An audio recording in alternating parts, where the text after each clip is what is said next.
Welcome back to Own the World, plays Out of the Park Baseball 21. This is our special 5-year review as we look back at the last 5 years of baseball from 1871 to 1875. We'll be looking a little more in depth at key players and teams. So right now you can see our Chicago franchise has won it all 3 times, finished second twice, both heartbreakers. We'll jump in here and we'll go look at our league history. Let's go to the index. So the other winners were the Philadelphia Athletics in 1872, and then the Philadelphia Whites beating the Philadelphia Athletics. So the Athletics have been the dominant team in the American League, while we have been the dominant team in the National League. So quite interesting milestones. Yeah, nobody there. Pitchers, those might be a little weird. No Hall of Fames. Players. Recently retired. Harry Wright retired this year. That's not exciting. This is everybody who's retired so far. None of these guys will ever be eligible for anything. I think Harry Wright, though, is probably the most interesting name of that bunch because he, I think, is a manager somewhere in the league as well. But not really much of a career for him. So records. So as of right now, it requires about 300 at-bats to have a season record. So the leader in average for a season is Levi Merrill with a 468 in 1873. So let's go check out Levi because he's also that year he led non-base slugging. Yeah, he's got all the records because of that year. He has been a great third baseman. Although there's going to be an issue with his fielding here. He looks like, potentially a future Hall of Famer if he can keep it up, but his glove may chase him out of the league here. That might be the biggest challenge he faces. He has been with the Cincinnati Reds, the whole entire time. So that is, one of the greats in the league. Overall for the career, it's Ross Barnes who leads in on-base and slugging. And he has been pretty dominant, pretty much across the board, pretty consistent. In a year, he hit .412 and did not lead the league in hitting, which is probably the most amazing, even though he's led in every other year. So, a little wackiness there. Let's see. Games not important, at-bats not important, runs. This past year it was Denny Mack. I guess it was our first 96-game season. So he put in the work, 114 runs. Also 50 stolen bases, that's a lot. Very good speed. Again, one of those initial players. Hyam does lead for runs and hits for career. So he is the record holder there. You can see he's barely ahead of Bechtel. But we can jump on in here. And you can see he's been racking up hits very well. 2 years he's led the league. He's got 2 batting titles. He plays catcher, so even more important to have a player like that.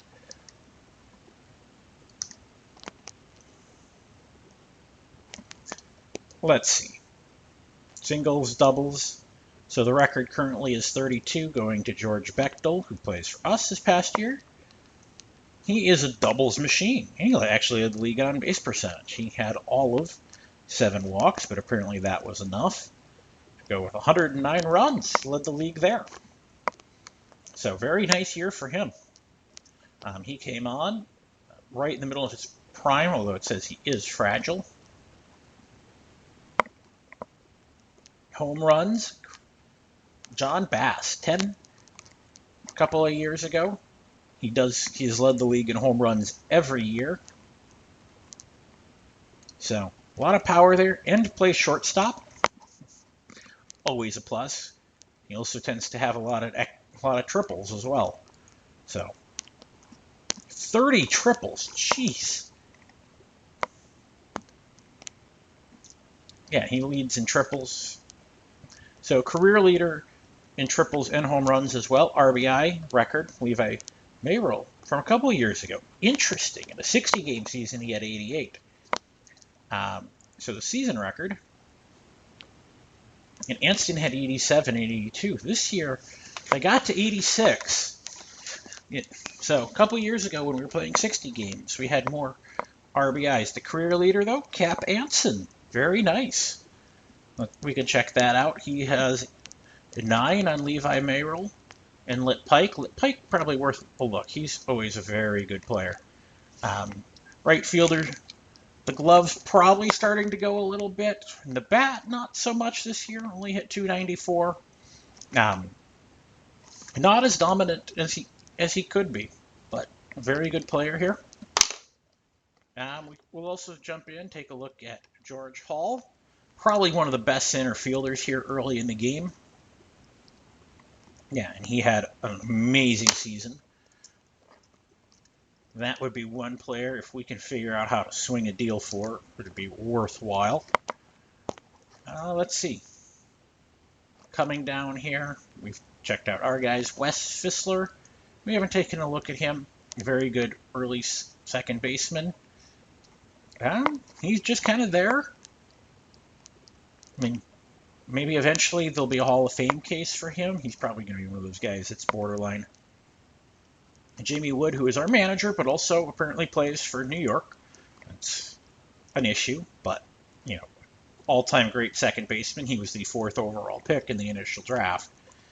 So, that would happen. He led in slugging and OPS this year in the National League, as well as doubles and triples. He's got an RBI title to his name. So, definitely worth taking a look at.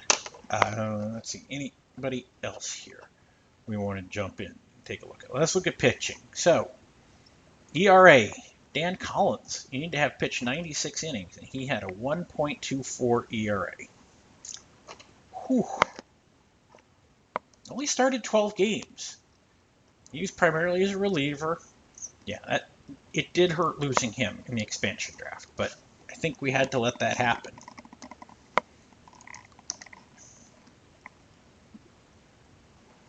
Let's see. For career, it's him. It's only 150 innings, so that's kind of weird. Wins, yeah, that one's going to be thrown off because these early seasons. But 43 for Dick McBride. And for a career, it's Dick McBride at 124. Let's take a look at him. I mean, he has been a pretty dominant pitcher overall. 2 titles there. 2 win titles, so overall pretty good. He has been pretty dominant for the Philadelphia Whites. I mean, and the career win leaders, he's only got 1 on Pratt. And Wolters is number 2. Is 3, sorry. But then you can see Bobby Matthews has been very good as well. He's got 4 win titles. He's been over in the... No, he's in our league because he's been with Hartford. Hartford's in the American League. Or in the National League. I can never tell. None of these guys have settled in. Asa Brainerd, getting up there in age, but had a good year. He started 52 games. Wow. They just used and abused him. Wow. So Jim Britt's the best player who did not start with in 1871, so he was started in year 2. Give him a 99, 101 mile an hour fastball. He's just 19. Yeah. Well, there's a reason he was the 1st overall pick that year. So that is fascinating. Al Spalding, only 56 wins. He has not been very good, and apparently he is just slowly falling apart. Okay, other important things in here. Games started, complete games, shutouts. Dick McBride leads that with 9 overall. He had 6 this season. Innings pitched, Bobby Matthews. Strikeouts, your career leader, Jim Britt with 174. He had 83 of them this season. And a lot of these are all just kind of funky due to the era we play in. Evolution. Okay. Game records. At bats, 8, 6 hits. Somebody had a 7-run game, 3 doubles, 3 triples. John Bass had 3 triple game. That would be why John Bass has 3 2-homer games. And he's got, 19, 22, 25 home runs, and 6 of them have come in just 3 of the games. Some 7 RBI games, 5 stolen base game for Dave Egler. That's the name we haven't talked about much.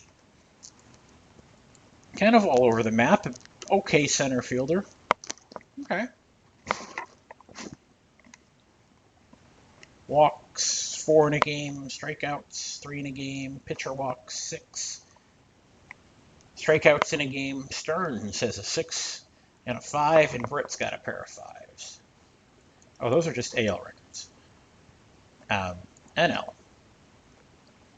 9 at-bats for Radcliffe, McAtee, and Hyam, and Anson. 7 hits for Booth. Bechtel, 7 runs. Yeah. Nobody's had a multi-home run game yet.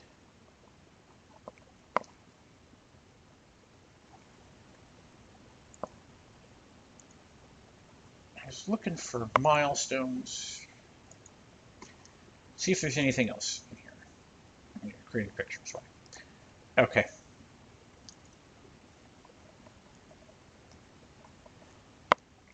League history. Anything?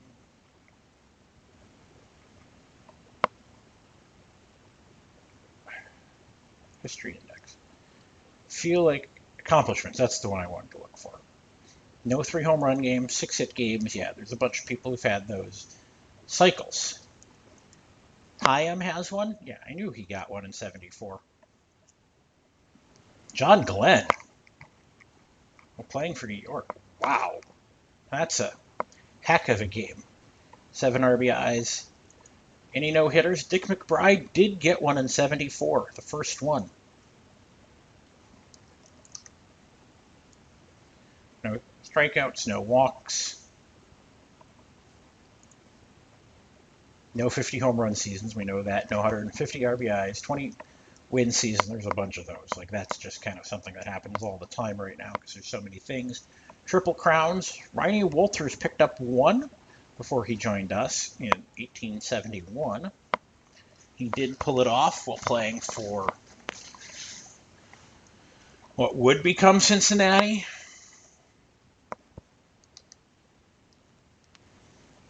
Milestones, I don't think there's anything in there. Hitting streaks. Let's see, there was a 30-game streak for Wessler. Charlie Paber had a 37. That looks like the record right now. So those are all of the ones that went over 20. Awards.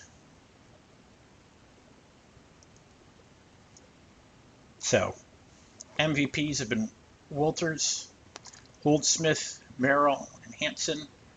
Walters picked up a Cy Young. Pratt has a pair. Dick McBride, we've checked him out. Jim Holdsworth, we have not really taken a big look at him. He looks like he's had, that year he had a really good season, and then it's been kind of downhill. He's not playing for Louisville, who apparently used to be Brooklyn, probably. Oh, boy. Just kind of keep track of all these teams is, I think, the most bonkers thing. Rookie of the Year, Riney Walters, Holdsworth, Joe Gerhardt, Order Schaefer, and reliever, Sweezy, Martin, Greason, O'Rourke.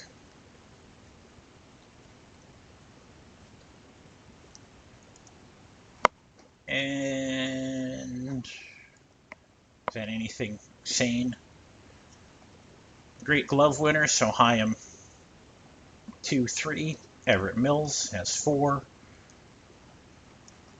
Hatfield's got one for us. Any other names in here we want to take a look at? Davey Force.